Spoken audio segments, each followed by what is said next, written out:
जो success Baahubali series से प्रभास को मिली थी वही आरआरआर से रामचरण और जूनियर एनटीआर को भी मिली है। इनफैक्ट बाहुबली ग्लोबली इतनी पॉपुलर नहीं हुई थी, बट आरआरआर इतनी पॉपुलर हुई है कि रामचरण और जूनियर एनटीआर को ग्लोबली हॉलीवुड से ऑफर आ रहे हैं। अभी जेम्स गन का भी इंटरव्यू आया था कि रामचरण का बहुत जल्द हॉलीवुड में बहुत बड़ा डेब्यू होने वाला है। मतलब प्रभास तो सिर्फ इंडिया में पॉपुलर हुए थे, इन दोनों की पॉपुलैरिटी ग्लोबली इंक्रीज हुई है। बट अगर हम बॉक्स ऑफिस की तरफ नजर डालें तो वहां पे सिनेरियो एकदम उल्टा है। बाहुबली रिलीज होने के इतने सालों बाद भी प्रभास जहां पैन इंडिया सक्सेस एंजॉय कर रहे हैं कि कोई मूवी 700 करोड़ कमा रही है तो कोई 1200 करोड़, कि रामचंद्र और जूनियर एनटीआर पैन इंडिया पे फीके पड़ते हुए दिखाई दे रहे हैं। हाँ, प्रभास भी फंसे थे एसएस राजामौली कर्स में, पर फिर भी राधे श्याम को छोड़कर प्रभास की कोई मूवी नहीं है जिसने हिंदी नेट में 20 करोड़ से नीचे की ओपनिंग की हो और 100 करोड़ के नीचे कलेक्शंस। बाहुबली के बाद जो पहली मूवी प्रभास की रिलीज हुई थी वो थी साहू, जिसने हिंदी नेट में 22 करोड़ की ओपनिंग की थी और 140 करोड़ का टोटल कलेक्शन किया था। इवन आदि पुरुष जैसी डिजास्टर ने भी हिंदी नेट में 40 करोड़ की ओपनिंग की थी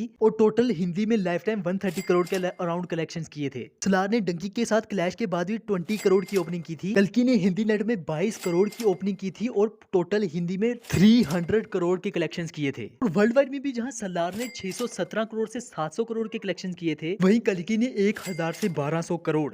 वहीं अगर हम जूनियर एनटीआर और रामचरण की रिलीजेस देखें आफ्टर आरआरआर, तो इन दोनों मूवीज ने 9 करोड़ की ओपनिंग किया है हिंदी नेट में, जो मिला के भी साहू के बराबर नहीं हो रहा। और देवरा ने हिंदी में लाइफ टाइम 67 करोड़ की कलेक्शंस की थी, जबकि गेम चेंजर 40 करोड़ के अंडर ही सिमटने वाली है। मतलब अगर सिर्फ हिंदी नेट की बात करें तो रामचरण और जूनियर एनटीआर की मूवी का टोटल कलेक्शन भी प्रभास की मूवी से कम है, सिर्फ हिंदी नेट में। वर्ल्ड वाइड बात करें तो देवरा ने तो फिर भी 417 करोड़ कमा लिए, जो साहू से थोड़ा सा ही कम है। But game changer life time में 300 करोड़ तक भी नहीं पहुंचने वाली। मतलब एक तरफ जहां प्रभास एसएस राजामौली कर्स को तोड़कर 1000 करोड़ के कलेक्शन कर रहे हैं और अब तो 2000 को टारगेट कर रहे हैं सलार 2 से, जूनियर एनटीआर और रामचरण की मूवीज मिला के भी 800 करोड़ तक नहीं पहुंच रही। छोटे मोटे बहुत सारे रीजन हैं, पर मेजर सिर्फ 3 ही रीजन हैं। पहला और सबसे बड़ा रीजन है कंसिस्टेंसी।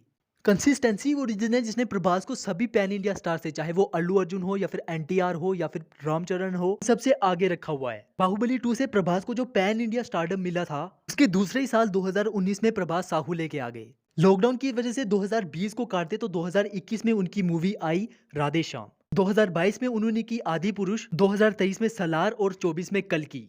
कल्कि और सलार ने जहां बहुत अच्छी कमाई की, वहीं राधे श्याम और आदि पुरुष डिजास्टर रही। बट प्रभास लोगों के दिमाग से निकले नहीं। वहीं आरआरआर जो 2022 की स्टार्टिंग में रिलीज हुई थी, वहीं जूनियर एनटीआर और रामचरण अपनी मूवीज 2024 के एंडिंग के आसपास लेके आ रहे हैं। और यही सेम गलती अल्लू अर्जुन भी रिपीट कर रहे हैं। पुष्पा 1 2021 में आई थी और पुष्पा 2 2024 की एंडिंग में। प्रभास को इसका फायदा ये हुआ कि एक तो वो ऑडियंस के दिमाग से निकले नहीं, और दूसरा इतनी सारी मूवीज की कि उनमें से एक नहीं तो दूसरी तो चलेगी। जस्ट लाइक एक निशाने पे 100 तीर मारना, कि कोई एक तो निशाने पे लगेगा। ये नहीं कह रहे कि एक पिक्चर को लंबा समय देना गलत बात है, बट देवरा और गेम चेंजर जैसे एवरेज प्रोडक्ट्स किसी पैन इंडिया स्टार के 3 साल तो डिजर्व नहीं करते थे। रीजन नंबर 2 से सब एग्री करेंगे, वो है डिस्ट्रीब्यूशन ऑफ क्रेडिट। बाहुबली की सक्सेस का पूरा क्रेडिट प्रभास को गया था, जबकि आरआरआर का क्रेडिट रामचरण और जूनियर एनटीआर शेयर करते हैं। प्लस बाहुबली का जो टाइम था उस वक्त डायरेक्टर से ज्यादा एक्टर पे फोकस होता था, जिसकी वजह से एसएस राजामौली पर भी ऑडियंस का उतना फोकस नहीं गया। बट आरआरआर की रिलीज तक एसएस राजामौली की पॉपुलैरिटी भी बहुत बढ़ चुकी थी, और आरआरआर की सक्सेस का सबसे ज्यादा क्रेडिट एसएस राजामौली को गया, क्योंकि आरआरआर की हिंदी नेट में जो 20 करोड़ की ओपनिंग और 280 करोड़ के कलेक्शंस हुए थे, वो जूनियर एनटीआर या रामचरण के बस की बात तो बिल्कुल भी नहीं थी, क्योंकि उनकी मूवी का वर्ल्ड वाइड कलेक्शन इतना नहीं था जितनी आरआरआर ने सिर्फ ओपनिंग की थी। और यही सेम चीज महेश बाबू के साथ भी होने वाली है। उनकी किसी मूवी ने आज तक 250 करोड़ के कलेक्शंस नहीं किए, जबकि एसएसएमबी 29 300 करोड़ के आसपास की ओपनिंग करेगी सिर्फ। और इस बार तो क्रेडिट पूरा का पूरा एसएस राजामौली को जाएगा। हाउएवर पॉइंट यही है कि बाहुबली की सक्सेस से जो ऑडियंस आई थी वो पूरी की पूरी प्रभास को मिली थी, जबकि आरआरआर की सक्सेस से जो ऑडियंस आई थी वो राजामौली, जूनियर एनटीआर और रामचरण शेयर कर रहे हैं, क्योंकि ऑडियंस खुद कंफ्यूज है कि हम इन सब में से सपोर्ट किसे करें। बाहुबली के पास 3 ऐसे एडवांटेजेस और हैं जो आरआरआर के पास नहीं थे, जिनमें से सबसे बड़ा है अर्लियर सक्सेस। आजकल हर तीसरी south movie pan India success बनने की कोशिश कर रही है, और हर south superstar pan India star बनने की कोशिश कर रहा है। पर यह सिलसिला शुरू ही नहीं होता अगर बाहुबली नहीं होती तो।